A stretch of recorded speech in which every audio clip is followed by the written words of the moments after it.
আসসালামু আলাইকুম। আমি মোহাম্মদ শহীদুল ইসলাম বলছি। আমরা মোট ৪৪ জন মিলে কিশোরগঞ্জ জেলার নিকলির উদ্দেশ্যে যাত্রা শুরু করেছি। প্রতি বছরই অবসর সময়ে দেশের নানা প্রান্তরে ঘুরে বেড়ানো আমাদের দলের একটি নিয়মিত অভ্যাসে পরিণত হয়েছে।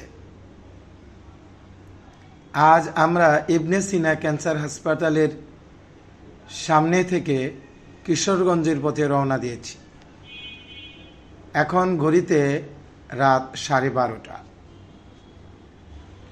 আমাদের জন্য ৪৫ সিটের একটি বাস ভাড়া করা হয়েছে। বাসটি মোটামুটি ভালো আর সিটগুলো বেশ আরামদায়ক। বাসে ওঠার পর আমাদের টিম লিডার একে একে সবার নাম ঘোষণা করে উপস্থিতি নিশ্চিত করলেন। সবচেয়ে মজার ব্যাপার হলো, কে কোন সিটে বসবেন তা আগে থেকে লটারির মাধ্যমে নির্ধারণ করা হয়েছিল। তাই সিট নিয়ে কোনো ধরনের ঝামেলা বা দ্বন্দ্বে জড়াতে হয়নি কাউকে। সবাই নিজের নির্ধারিত সিটে বসার পর আল্লাহর নাম নিয়ে এবং বিশেষ মোনাজাতের মাধ্যমে আমাদের বাসটি নিকলির উদ্দেশ্যে স্টার্ট দেয়। রাতের এই স্নিগ্ধ যাত্রায় আমাদের গন্তব্য এখন কিশোরগঞ্জের সুবিশাল হাওর।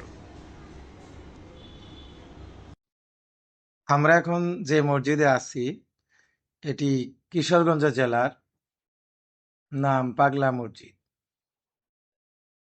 এটি জেলা শহরের হারুয়া এলাকায় নরসুন্দা নদীর তীরে প্রায় ৩.৮৮ একর জমির উপর এই মসজিদটি অবস্থিত। এটার ইতিহাস এবং নামকরণ প্রায় ২৫০ বছরের পুরনো। এই মসজিদটির ইতিহাস নিয়ে নানা জনশ্রুতি রয়েছে। প্রচলিত আছে যে প্রায় ২৫০ বছর আগে পাগল বেশি এক আধ্যাত্মিক পুরুষ নরসুন্দা নদীর পানিতে মাদুর পেতে ভেসে এসে বর্তমান মসজিদের স্থানে অবস্থান নেন। তার ইবাদত বন্দিগির স্থান ও মৃত্যুর পর সমাধিকে কেন্দ্র করে এই মসজিদটি গড়ে ওঠে। ওই আধ্যাত্মিক সাধক বা দেওয়ানবাড়ির পাগল বিবির নাম অনুসারে এর নামকরণ করা হয় পাগলা মসজিদ। পাগলা মসজিদ দেশ জুড়ে সর্বাধিক পরিচিত এর দান বাক্স বা সিন্দুকগুলোর জন্য। প্রচলিত বিশ্বাস রয়েছে এখানে দান করলে মনের আশা পূর্ণ হয়। তাই ধর্ম বর্ণ নির্বিশেষে অসংখ্য মানুষ এখানে নগদ টাকা, বৈদেশিক মুদ্রা, স্বর্ণ অলংকার এবং কি গবাদি পশু সহ নানা সামগ্রী এখানে দান করে যান। সাধারণত নির্দিষ্ট সময় পর পর অর্থাৎ কয়েক মাস অন্তর মসজিদের দান বাক্সগুলো খোলা হয় এবং দিনব্যাপী গণনায় কোটি কোটি টাকা পাওয়া যায়। যেমন সর্বশেষ দান বাক্স খুলে প্রায় ১৬ কোটি টাকা এবং বিপুল পরিমাণ বৈদেশিক মুদ্রা ও স্বর্ণ অলংকার পাওয়া গেছে।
আমরা পাগলা মসজিদ থেকে এসে কিশোরগঞ্জ জেলার মুক্ত মঞ্চ এই গোল চত্বরে আমরা সবাই এসে দাঁড়াই। এখানে আমাদের টিম মেম্বাররা চারদিকে গোলাকার হয়ে দাঁড়িয়ে একটু শরীর চর্চা করে নেয়, কারণ সারা রাত তো বাসের মধ্যেই বসা ছিল। এখানে একটু দাঁড়িয়ে নিজের শরীরকে একটু চাঙ্গা করে নেয়, সবাই এখানে একটু ব্যায়াম করার সুযোগ পায়।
শোলাকিয়া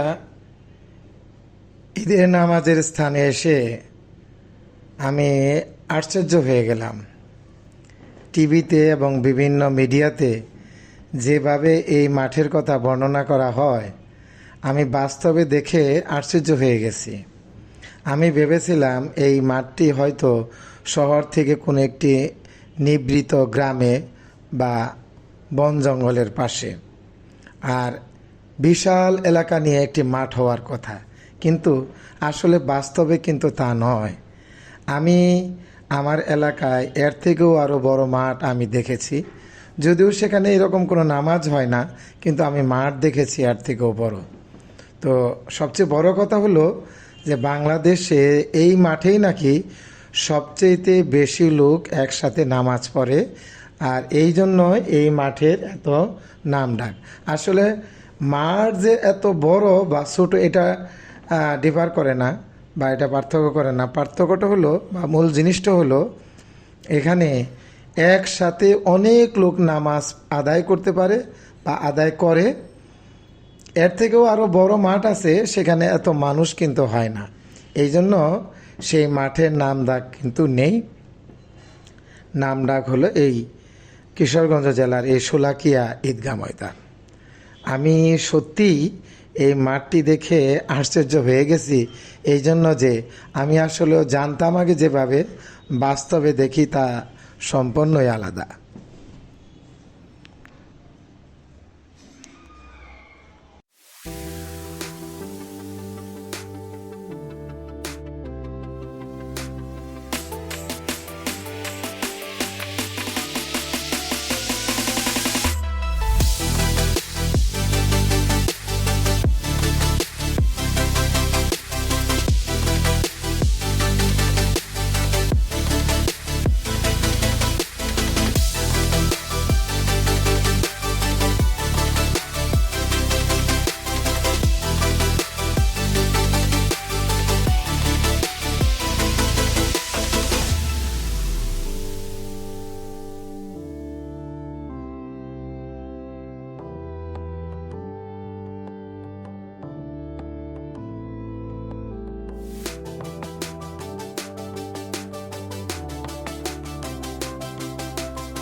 সকালে নাস্তার উদ্দেশ্যে হয়েছে।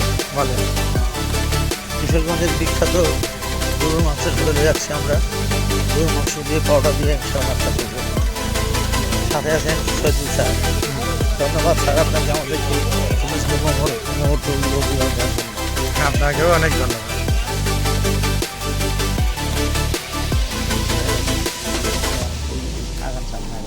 আপনাকে চেনবেন, ওনার কাছে জিজ্ঞেস করে আমরা ওই সামনে বাম পাশে সাদা প্যান্ট পরা ভাইয়া সামনে কোথায় যেতে হবে ভাইয়া?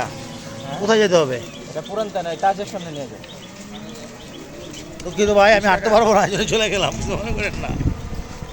এই যে আসবে ভিডিও নিচ্ছে না? হ্যাঁ, শহরে একটু ছবি নেন। তাজ রেস্টুরেন্ট। এটা আজকে ভ্রমণের আমাদের সকালের নাস্তার স্থান। এটা কিশোরগঞ্জ শহরের ভিতরে অন্যতম বিখ্যাত হোটেল। বিশেষ করে এদের সকালের নাস্তার গরুর মাংসের জন্য এরা বিখ্যাত। আমরা আজকে সকালে গরুর মাংস ভুনা এবং পরোটা দিয়ে নাস্তা করবো ইনশাআল্লাহ। হ্যাঁ, আমাদের জন্য মনে হয় রেডি করতেছে মনে হয়। আগে তো মনে হয় বলা আছে, মনে হয় আগে বলা আছে। আমরা একটু পরে এই হোটেলে ঢুকবো। আমাদের লোক তাদের নামটা খুব বড় জুমট করেছে। হ্যাঁ হ্যাঁ, এই যে এখানে আমরা এই হোটেলের নামটা একটু বড় করে নিচ্ছি।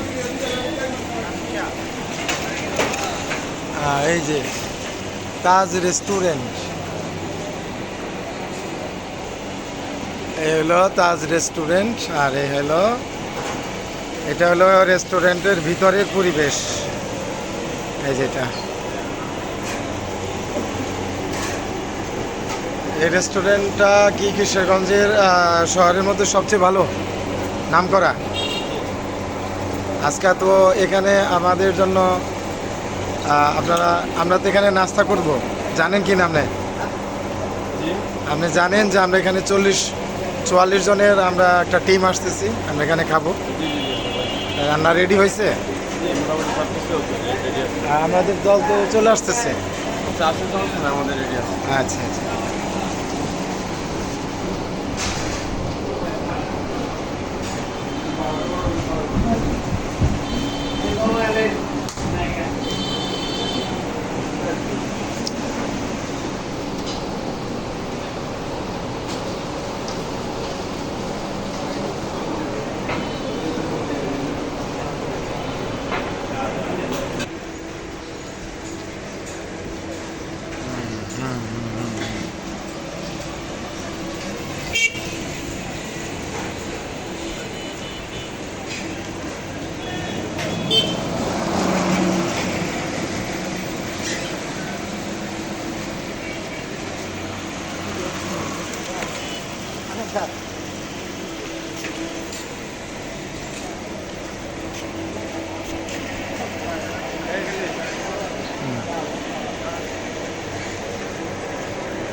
সাজেদ স্যার ঢুকে যান।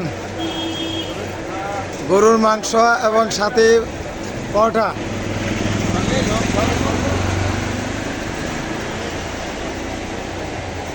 হোটেলে জায়গা দিতে পারবেনি ভাই? হ্যাঁ হ্যাঁ, ছবি উঠাচ্ছি, সবার ছবি উঠাচ্ছি। হ্যাঁ, আসেন, ঢুকেন এখন, আসেন। আমাদেরকে জায়গা দিতে পারবে নাকি? জায়গা আছে?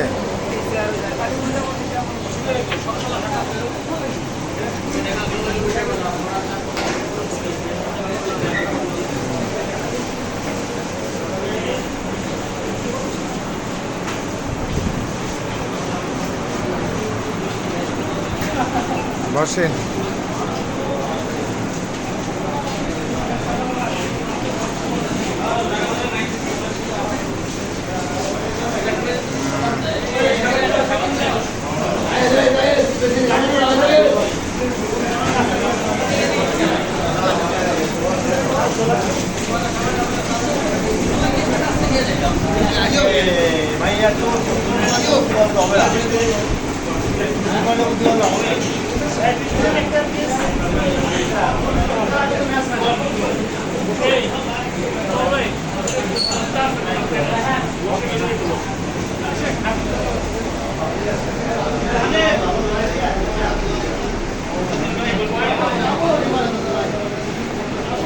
এগুলা কি দুপুরের জন্য রান্না করা?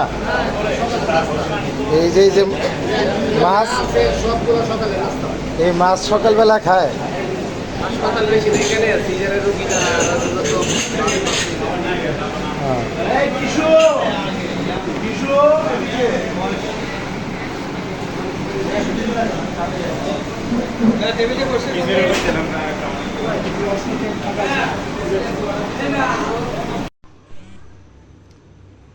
কিশোরগঞ্জ জেলার একটি অত্যন্ত বৈচিত্র্যময় এবং ঐতিহ্যবাহী জনপদ হল নিকনি উপজেলা।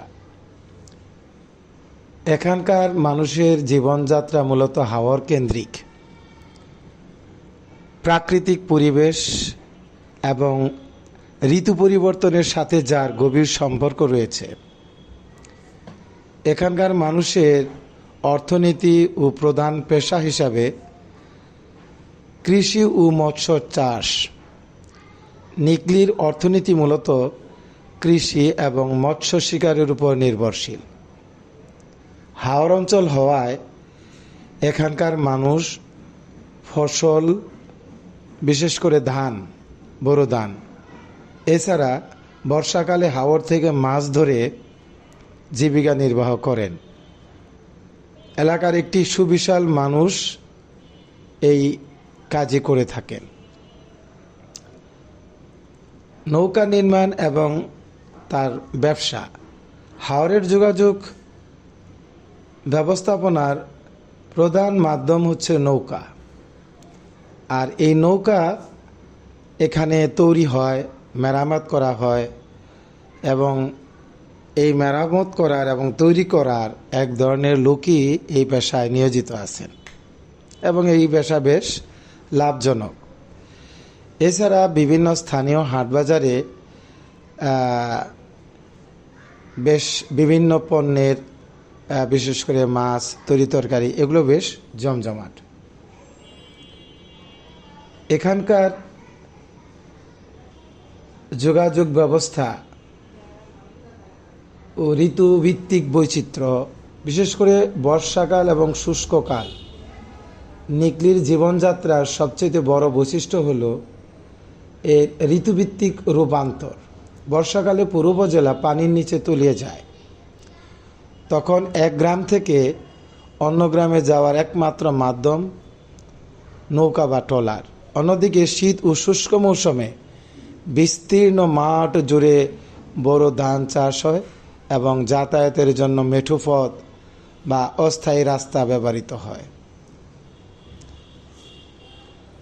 তো আমার দৃষ্টিকোণ থেকে এই এলাকার মানুষ কি বলবো, আমার মতে 6 মাস তারা বসে থাকে আর 6 মাস তারা বিশেষ করে ধান বা অন্যান্য যে ফসল ফলায় তখন তারা কাজ করে। আর বর্ষাকালে যখন চতুর্দিকে পানি আর পানি, তখন তারা মাছ ধরেই সময় কাটায়। এখানকার যে সাংস্কৃতিক এবং বিভিন্ন উৎসবগুলো, তন্মধ্যে নৌকা বাইচ। বর্ষাকালের শেষ দিকে বিভিন্ন উৎসবে নিকলির হাওরে ঐতিহ্যবাহী নৌকা বাইচ প্রতিযোগিতার অনুষ্ঠিত হয়, যা স্থানীয় মানুষের অন্যতম বিনোদনের মাধ্যম। ছেড়ে দে নৌকায় আমি যাব মদিনা, ও তুই ছেড়ে দে নৌকায় আমি যাব মদিনা। মক্কায় নবী এলো মায়া আমিনার ঘরে, হাসিলে হাজার মানি কাঁদিলে মুক্তা ঝরে। মক্কায় নবী এলো মায়া আমিনার ঘরে, হাসিলে হাজার মানি কাঁদিলে মুক্তা ঝরে। মক্কায় নবী এলো মায়া আমিনার ঘরে, হাসিলে হাজার মানি কাঁদিলে মুক্তা ঝরে। ও দয়াল আল্লাহ যার শাখা তার কিসের ভাবনা, আল্লাহ যার শাখা তার কিসের ভাবনা। আমার হৃদয় মাঝে কাবা নয়নে মদিনা, আমার হৃদয় মাঝে কাবা নয়নে মদিনা। দে দে পাল তুলে দে, মাঝি হেলা করিস না, পাল তুলে দে, মাঝি হেলা করিস না। ছেড়ে দে নৌকায় আমি যাব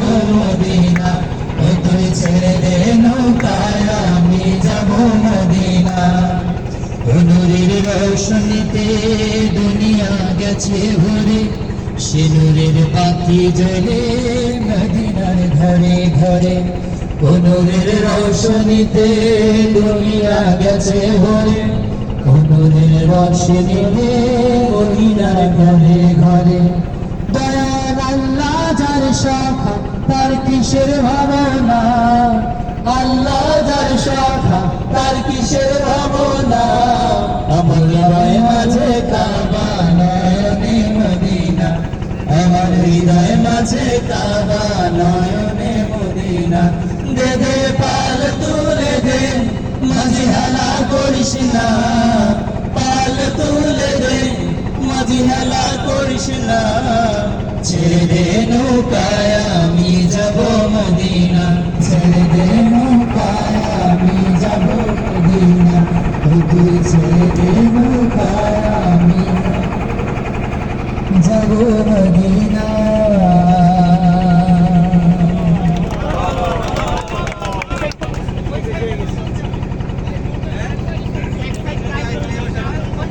বঙ্গোপসাগরের মতো লাগে।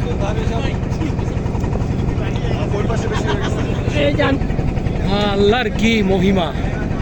এই আসসালামু আলাইকুম। ওয়ালাইকুম আসসালাম ওয়া রাহমাতুল্লাহ। প্রতি ভ্রমণ প্রিয় চিনের সাথে আজকে যারা প্রথমবারের মতো এই ট্যুরে এসেছে,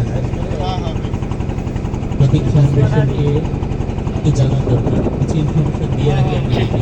ছিল ধীরে ধীরে 8 বছরে সেটা প্রতীক টিম, প্রতীক ভ্রমণের টিম থেকে সেটা এখন প্রতীক ফাউন্ডেশনে রূপান্তরিত হয়েছে। 8 জন মেম্বার দিয়ে শুরু হয়েছিল এই প্রতীকের পথচলা। আজ সেখানে প্রতীকের মেম্বার হচ্ছে 80 জন। এবং আজকে আমরা ট্যুরে যে উল্লেখ সংখ্যক লোক এসেছি, এটা হচ্ছে আমাদের ট্যুরের সর্বোচ্চ ডেলিগেট। এবং এটা হচ্ছে আমাদের ফাউন্ডেশনের 15তম ট্যুর। এর আগে আরও 14টি ট্যুর আমরা করে ফেলেছি। আপনারা হয়তো জানেন এটা আমাদের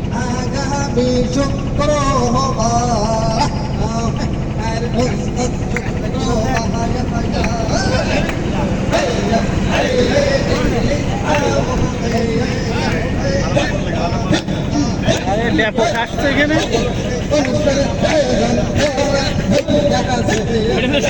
মজা রয়েছে এটা।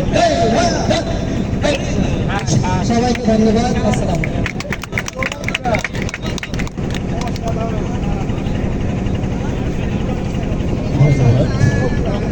বহু পরিবার পুরি বাপ, আর এই হাঁস, এই খামার, হাঁসের খামার, কত রঙের খামার হাঁস। এই হাঁস আমাদের জন্য রান্না হয়েছে। আমরা হাওড়ে চলে আসছি বা হাওড়ের কবিতা শুনবো। হাওড়ের কবিতা শুনবো আমাদের।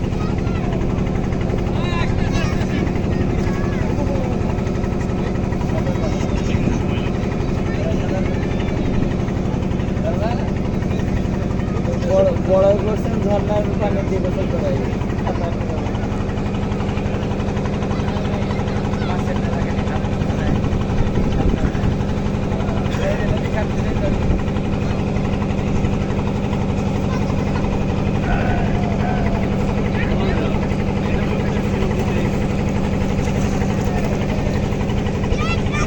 আপনাদের সঙ্গে কথা না বলি আমরা যেহেতু রেকর্ডিং হচ্ছে, ঠিক আছে? বাবা ছিল তো পারলো তখন আপন না করেছে।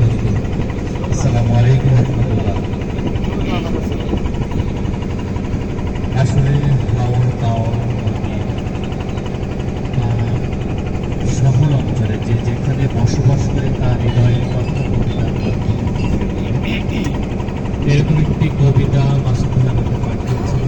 কবিতার নাম হাওড়ের নাম। লিখেছেন সরল শ্রমের সার্থকতা খেয়ে যায় বৈরী সমান, সোনার ধানের স্বপ্ন ভাসে সিংহ কচুরি পানা, খালিয়া ঝুড়ি তাহের ঘরে আহ্বার করে শুকনো পাতায়, সচ্ছল কৃষাণের স্বপ্ন যেন আহত ডানার পাখি, আজ সে ফিরে না ঘরে ধর্মাত্ম ফসলের নিশ্চয়। হ্যাঁ, এটাই তাদের পেশা এই সময়কার। উঠানের না না আমরা এক পাশে যাব না। ছেলেরা কেমন শোক পালন করে, তাদের ধানের তরুণাতে ধরে বিধবার সাদা শাড়ি হয়ে এই ভরা বৈশাখ।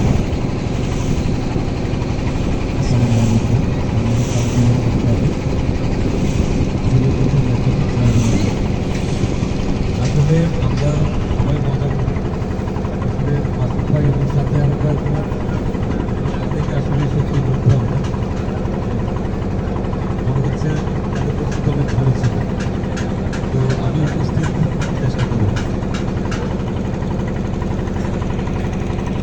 তুমি যে আমার কবিতা, আমার বাসি লাগে,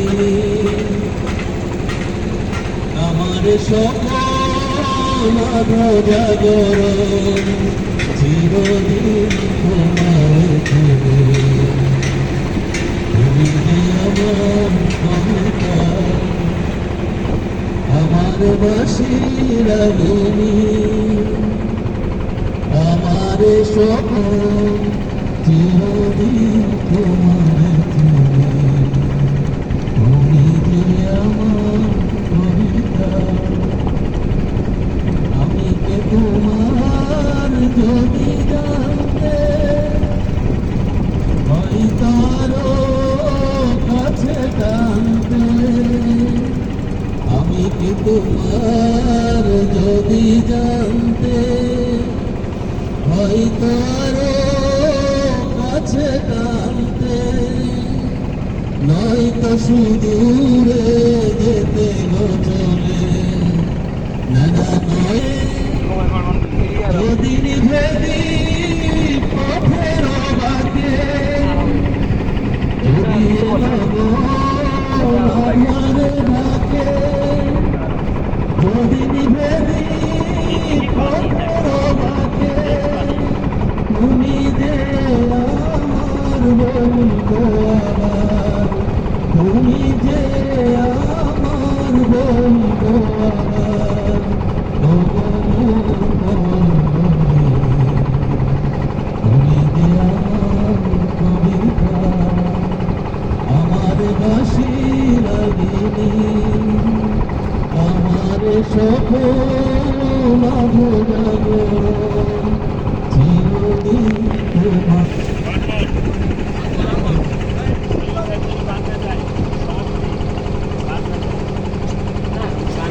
সাজিদ ভাই যদি গান শোনা ফেলে লেগে না ফেলে হবে না।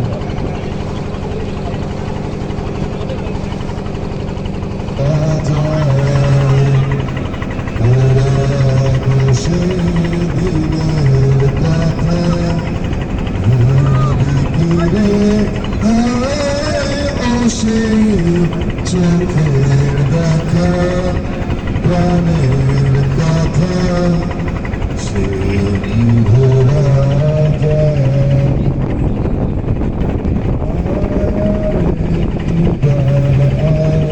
সখা প্রাণের মাঝে আয় মোরা সুখের দুঃখের কথা কব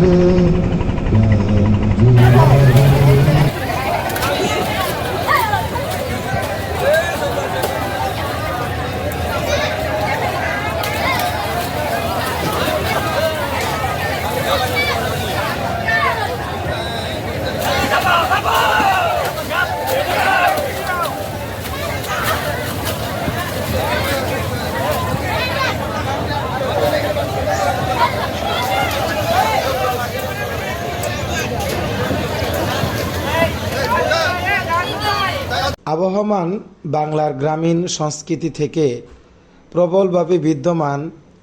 বিশেষ করে এই সময় বিভিন্ন পার্বণ এবং মেলা অনুষ্ঠিত হয়, বিভিন্ন ধর্মীয় ও সামাজিক উৎসবের মেলা এবং আত্মীয় স্বজনের বাড়িতে ঘুরতে যাওয়া, তাদের বাড়িতে কিছু নিয়ে যাওয়া এবং তারা অন্যদের বাড়িতে যাতায়াত করার ধুম পড়ে যায়, বিশেষ করে এই সময়ে যেহেতু পানি থাকে না।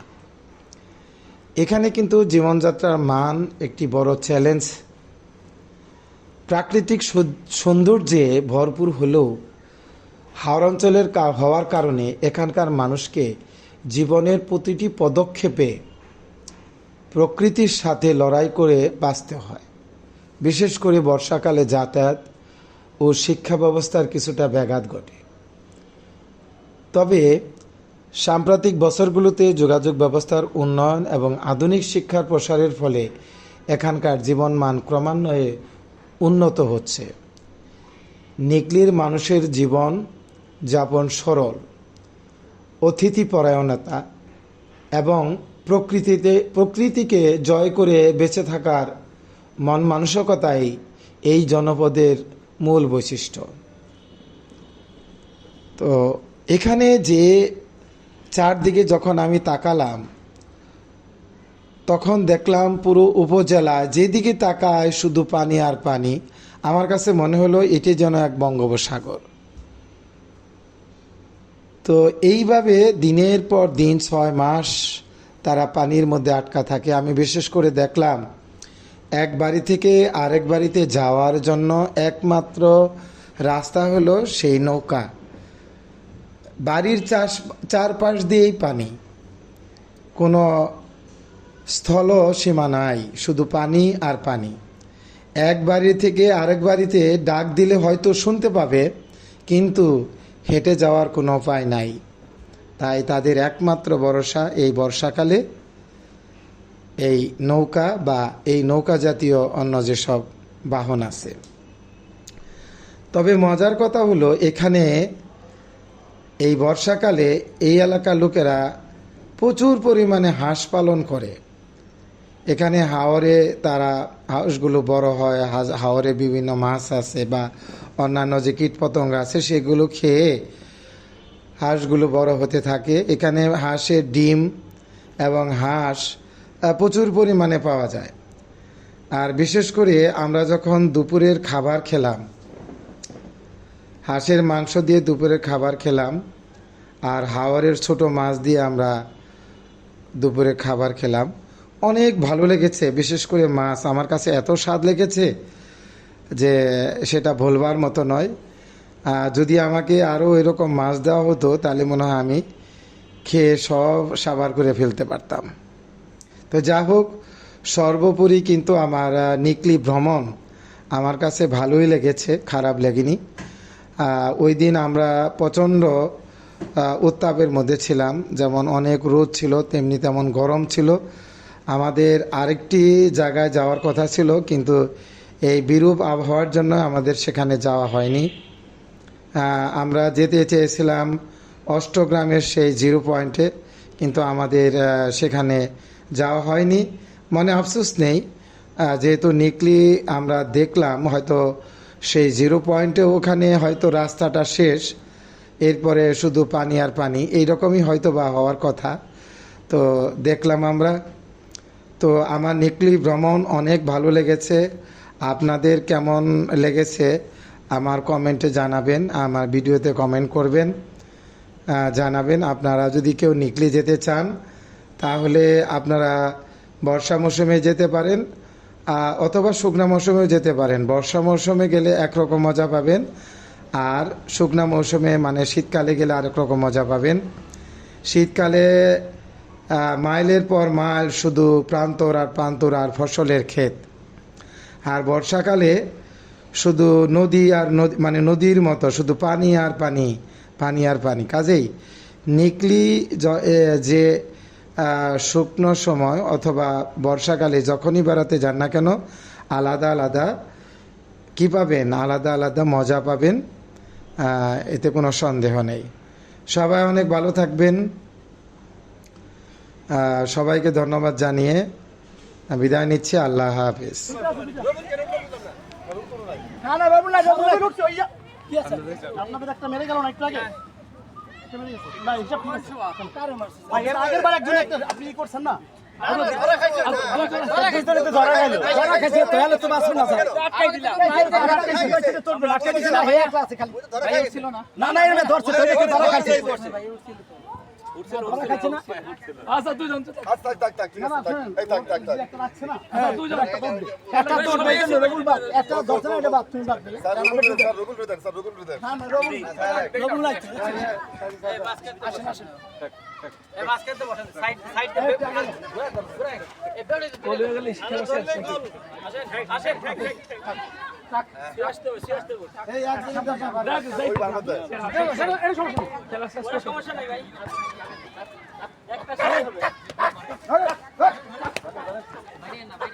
চলে আসো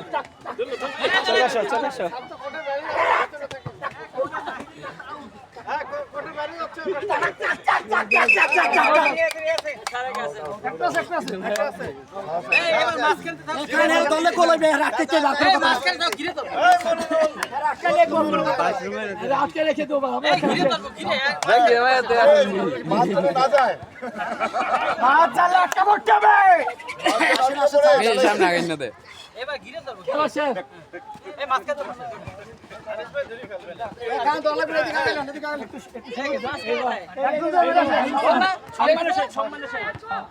একজনে খেলা হবে